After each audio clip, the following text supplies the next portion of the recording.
IVF ক্লিনিকের এক ভয়াবহ ভুলে ফ্লোরিডার এক শ্বেতাঙ্গ দম্পতির ঘরে জন্ম নেয় দক্ষিণ এশীয় বংশোদ্ভূত এক কন্যা সন্তান।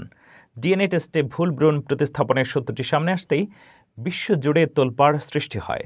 আইনগত জটিলতার কারণে জন্মদাত্রী মা বাবা শিশুর কাস্টডি পেলেও জেনেটিক মা বাবাও শিশুটির জীবনের অংশ হিসেবে থাকবেন বলে চুক্তি হয়েছে।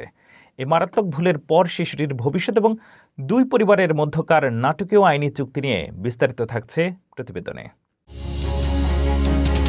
চিকিৎসা বিজ্ঞানের এক চরম অবহেলা আর গাফিলতিতে ওলটপালট হয়ে গেল দুটি পরিবারের জীবন। আইভিএফ বা কৃত্রিম গর্ভধারণের এক ভয়ঙ্কর ভুল এখন আন্তর্জাতিক সংবাদ মাধ্যমের শীর্ষ শিরোনাম।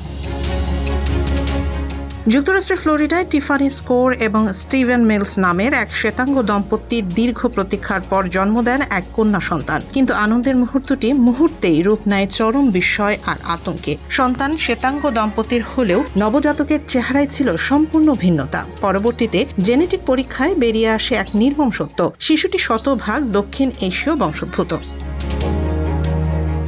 অরল্যান্ডোর ফার্টিলিটি ক্লিনিক ল্যাবে ভুলবশত অন্য এক দম্পতির ভ্রূণ এই শ্বেতাঙ্গ নারীর জরায়ুতে প্রতিস্থাপন করেছিল। এরপর শুরু হয় শিশুটির আসল বা জৈবিক মা বাবার সন্ধান। অবশেষে সন্ধান মেলে সেই দক্ষিণ এশীয় দম্পতির, যারা নিজেদের সন্তান অন্য ঘরে জন্ম নেয়ার খবর শুনে স্তব্ধ হয়ে যান।